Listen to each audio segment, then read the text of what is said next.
am writing this under an appreciable mental strain, since by tonight I shall be no more.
Penniless, and at the end of my supply of the drug which alone makes life endurable, I can bear the torture no longer, and shall cast myself from this garret window into the squalid street below.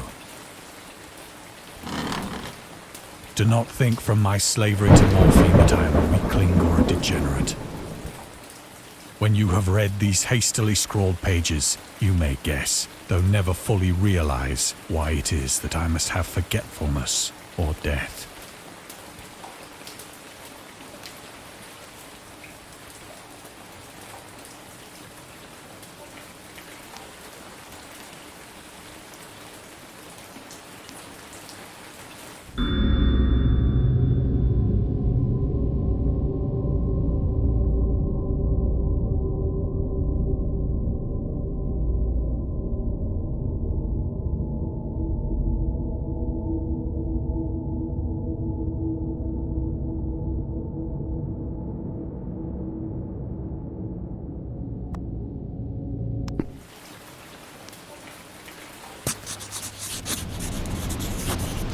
It was in one of the most open and least frequented parts of the broad Pacific that the packet of which I was supercargo fell a victim to the German sea raider.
The Great War was then at its very beginning, and the ocean forces of the Hun had not completely sunk to their later degradation.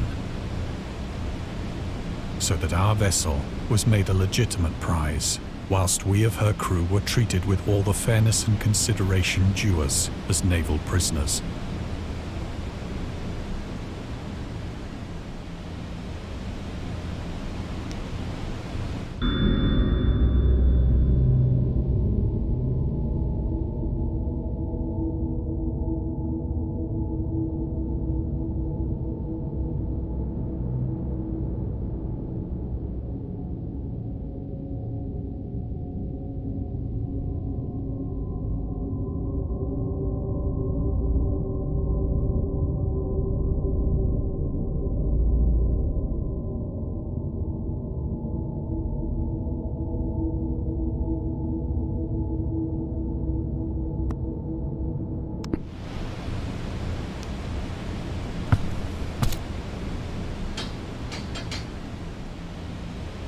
So liberal, indeed, was the discipline of our captors that 5 days after we were taken, I managed to escape alone in a small boat with water and provisions for a good length of time.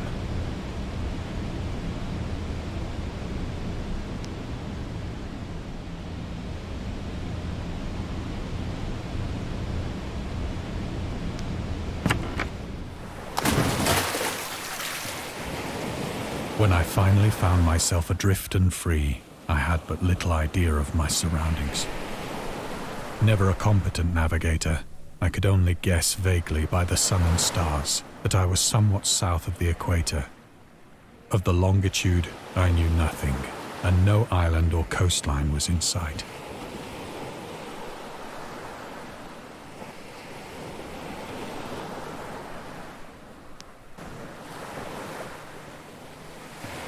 The weather kept fair, and for uncounted days I drifted aimlessly beneath the scorching sun, waiting either for some passing ship or to be cast on the shores of some habitable land.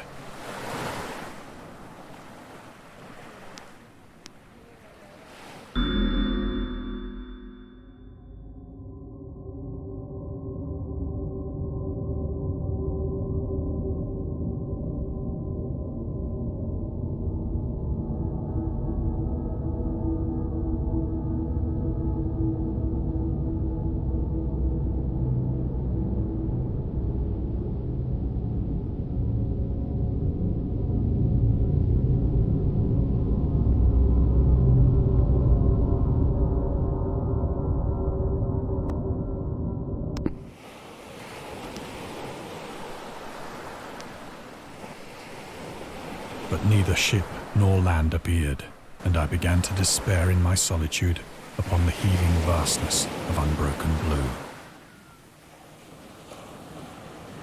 The change happened whilst I slept. Its details I shall never know, for my slumber, though troubled and dream-infested, was continuous.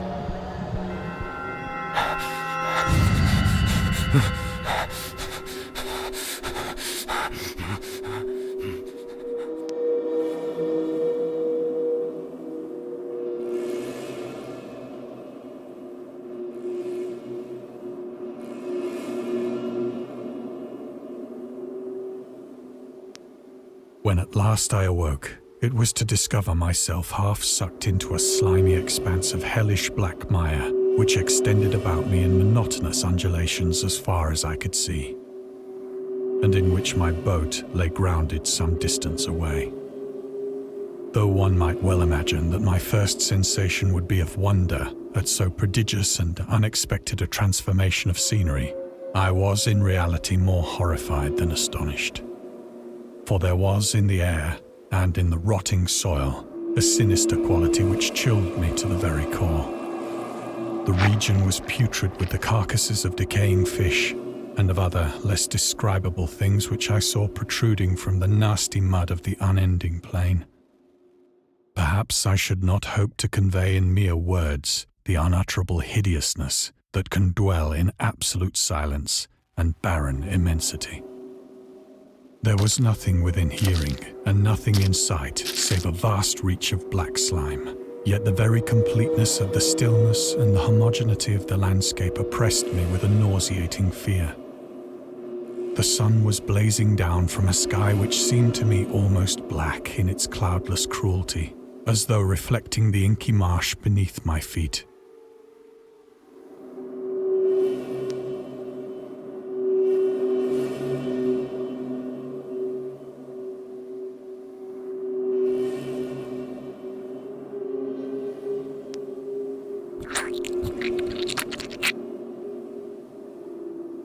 As I crawled into the stranded boat, I realized that only one theory could explain my position. Through some unprecedented volcanic upheaval, a portion of the ocean floor must have been thrown to the surface, exposing regions for which innumerable millions of years had lain hidden under unfathomable watery depths. So great was the extent of the new land which had risen beneath me, that I could not detect the faintest noise of the surging ocean, straining my ears as I might. Nor were there any seafowl to prey upon the dead things.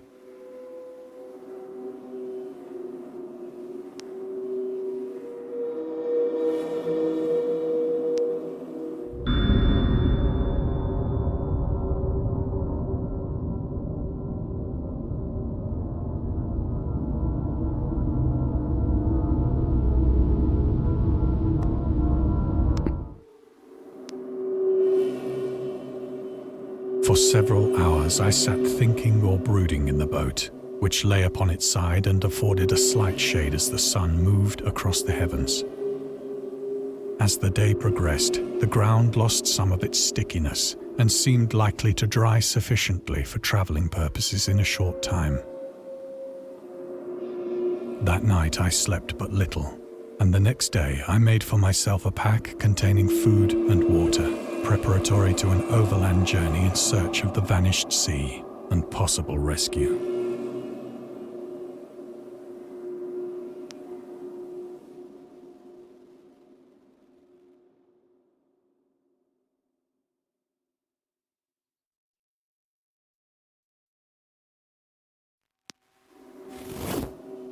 On the third morning, I found the soil dry enough to walk upon with ease. The odor of the fish was maddening, but I was too much concerned with graver things to mind so slight an evil, and set out boldly for an unknown goal.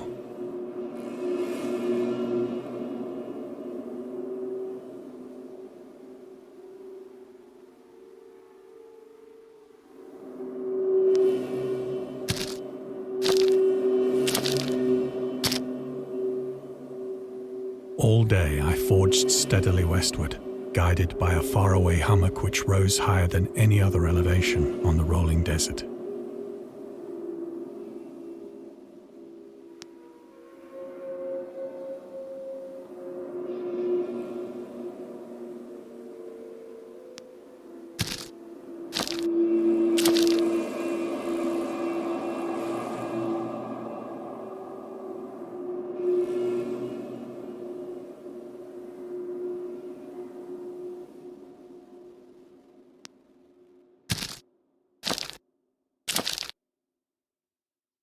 That night I encamped, and on the following day still travelled toward the hummock, though that object seemed scarcely nearer than when I had first espied it.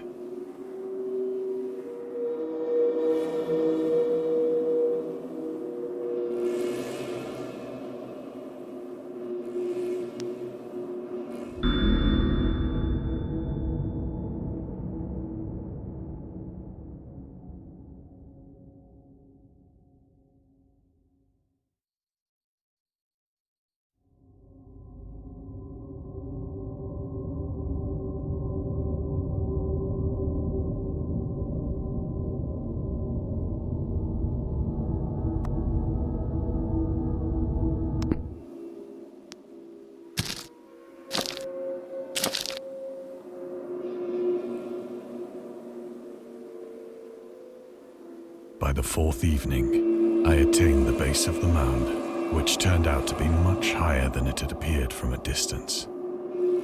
An intervening valley setting it out in sharper relief from the general surface. Too weary to ascend, I slept in the shadow of the hill. I know not why my dreams were so wild that night, but ere the waning and fantastically gibbous moon had risen far above the eastern plain, I was awake in a cold perspiration, determined to sleep no more. Such visions as I had experienced were too much for me to endure again, and in the glow of the moon I saw how unwise I had been to travel by day. Without the glare of the parching sun, my journey would have cost me less energy. Indeed, I now felt quite able to perform the ascent which had deterred me at sunset. Picking up my pack, I started for the crest of the eminence.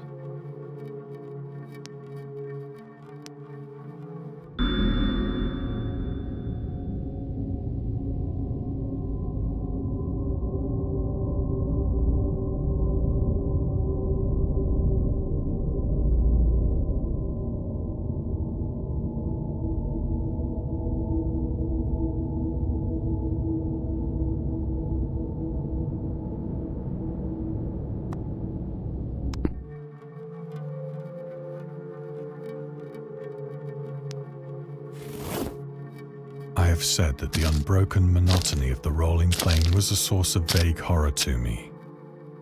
But I think my horror was greater when I gained the summit of the mound and looked down the other side into an immeasurable pit or canyon, whose black recesses the moon had not yet soared high enough to illumine. I felt myself on the edge of the world, peering over the rim into a fathomless chaos of eternal night.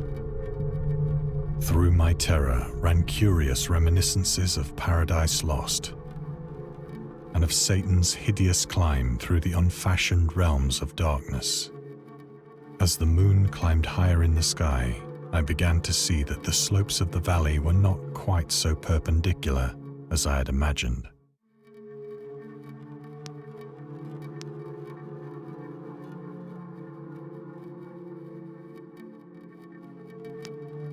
Ledges and outcroppings of rock afforded fairly easy footholds for a descent, whilst after a drop of only a few hundred feet, the declivity became very gradual.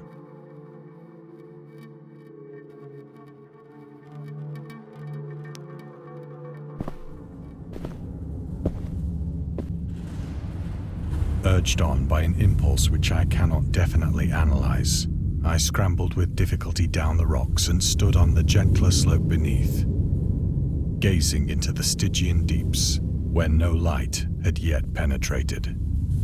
All at once, my attention was captured by a vast and singular object on the opposite slope, which rose steeply about 100 yards ahead of me. An object that gleamed whitely in the newly bestowed rays of the ascending moon.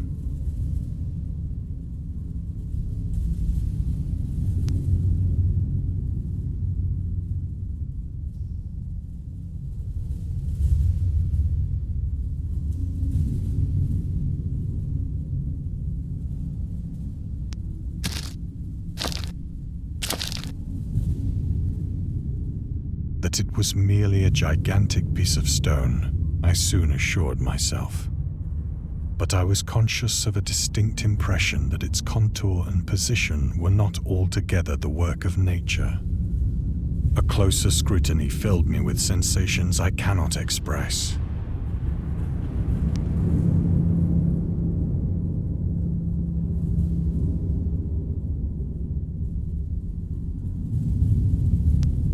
For despite its enormous magnitude and its position in an abyss which had yawned at the bottom of the sea since the world was young, I perceived beyond a doubt that the strange object was a well-shaped monolith, whose massive bulk had known the workmanship and perhaps the worship of living and thinking creatures.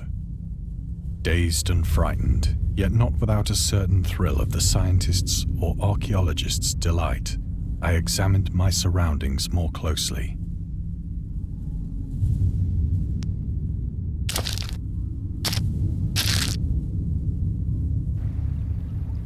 The moon, now near the zenith, shone weirdly and vividly above the towering steeps that hemmed in the chasm, and revealed the fact that a far-flung body of water flowed at the bottom, winding out of sight in both directions and almost lapping my feet as I stood on the slope. Across the chasm, the wavelets washed the base of the Cyclopean monolith, on whose surface I could now trace both inscriptions and crude sculptures.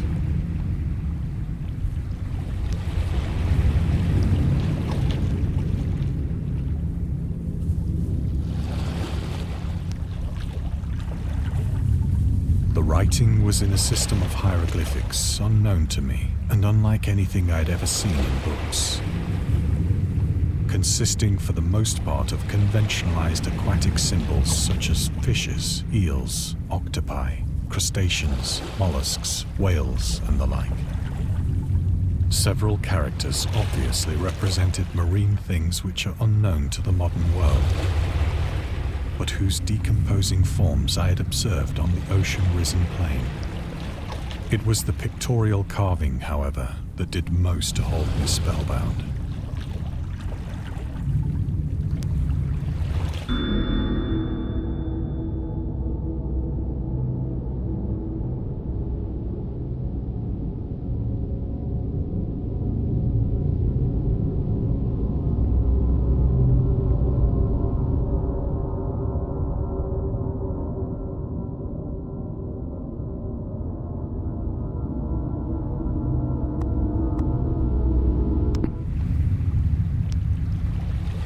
visible across the intervening water on account of their enormous size were an array of bas-reliefs whose subjects would have excited the envy of a Doré.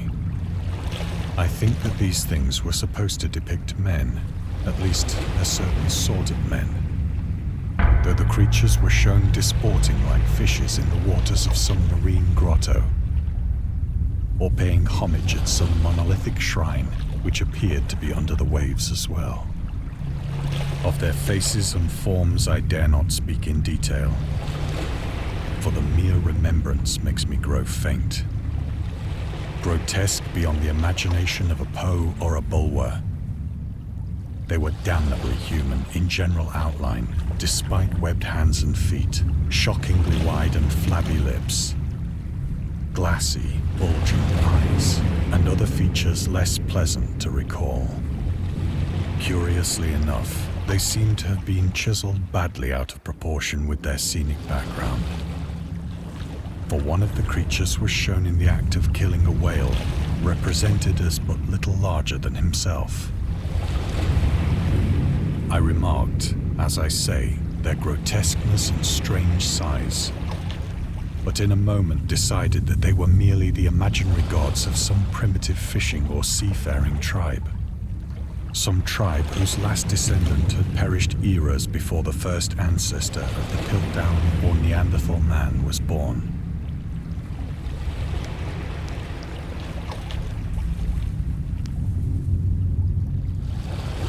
Awestruck at this unexpected glimpse into a past beyond the conception of the most daring anthropologist, I stood musing whilst the moon cast queer reflections on the silent channel before me. Then, suddenly, I saw it. With only a slight churning to mark its rise to the surface, the thing slid into view above the dark waters. Loathsome, it darted like a stupendous monster of nightmares to the monolith, about which it flung its gigantic scaly arms, while it bowed its hideous head and gave vent to certain measured sounds. I think I went mad then. Of my frantic ascent of the slope and cliff, and of my delirious journey back to the stranded boat, I remember little.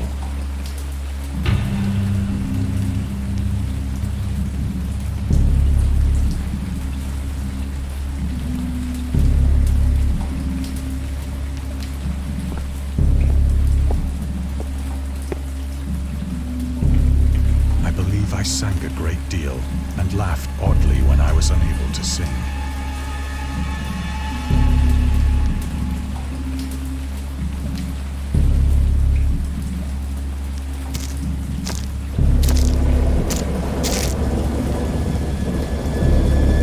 Indistinct recollections of a great storm sometime after I reached the boat. At any rate, I know that I heard pearls of thunder and other tones which nature utters only in her wildest moods.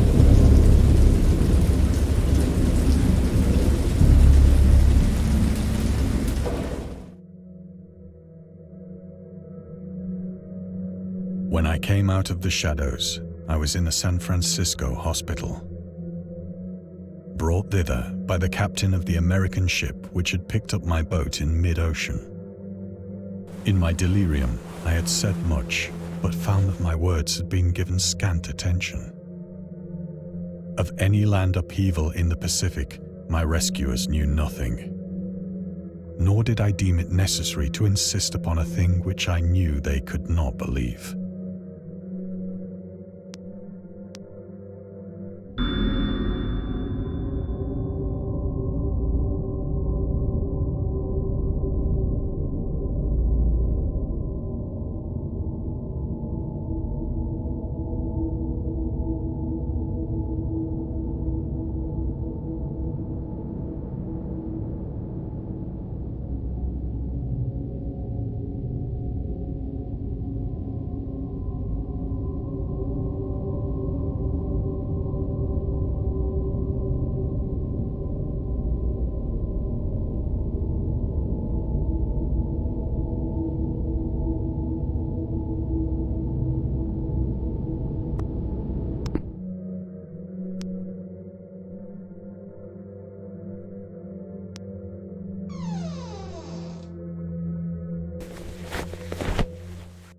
Once I sought out a celebrated ethnologist and amused him with peculiar questions regarding the ancient Philistine legend of Dagon, the fish god.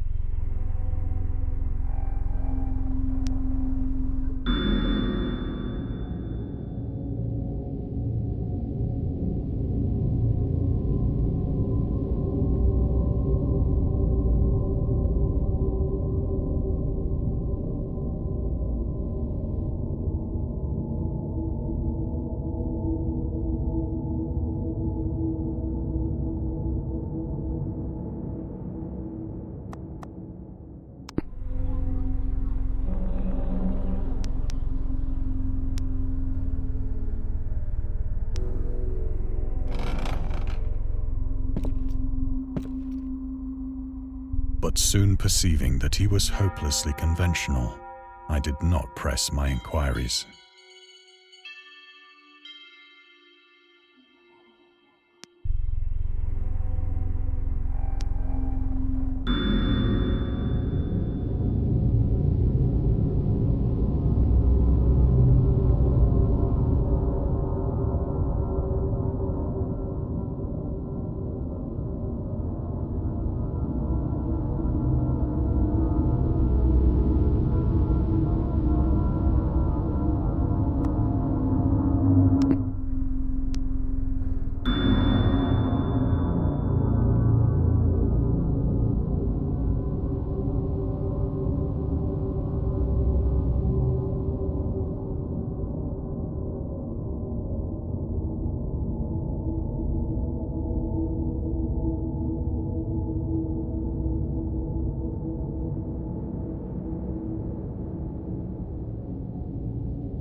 It is at night, especially when the moon is gibbous and waning, that I see the thing. I tried morphine, but the drug has given only transient surcease and has drawn me into its clutches as a hopeless slave. So now I am to end it all, having written a full account for the information or the contemptuous amusement of my fellow men.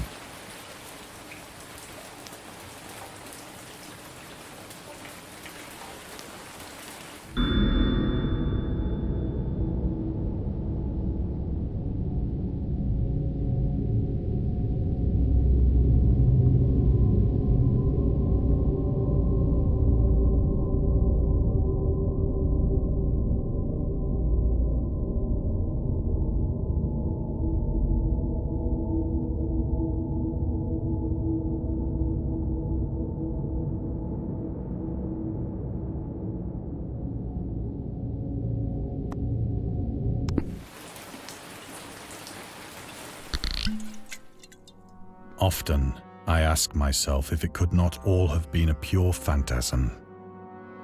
A mere freak of fever as I lay sun-stricken and raving in the open boat after my escape from the German man of war. This I ask myself, but ever does there come before me a hideously vivid vision in reply. I cannot think of the deep sea without shuddering at the nameless things that may at this very moment be crawling and floundering on its slimy bed, worshipping their ancient stone idols and carving their own detestable likenesses on submarine obelisks of water-soaked granite. I dream of a day when they may rise above the billows to drag down into their reeking talons the remnants of puny, war-exhausted mankind. Of a day when the land shall sink and the dark ocean shall ascend amidst universal pandemonium.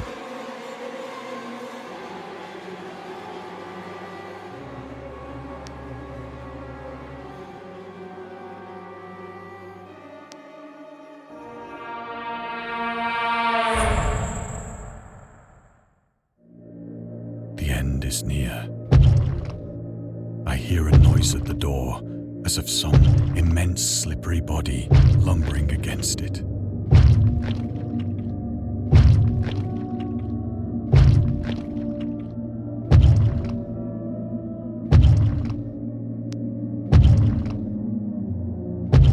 It shall not find me.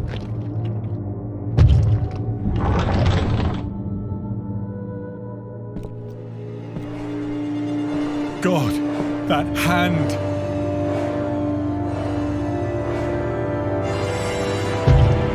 The window! The window!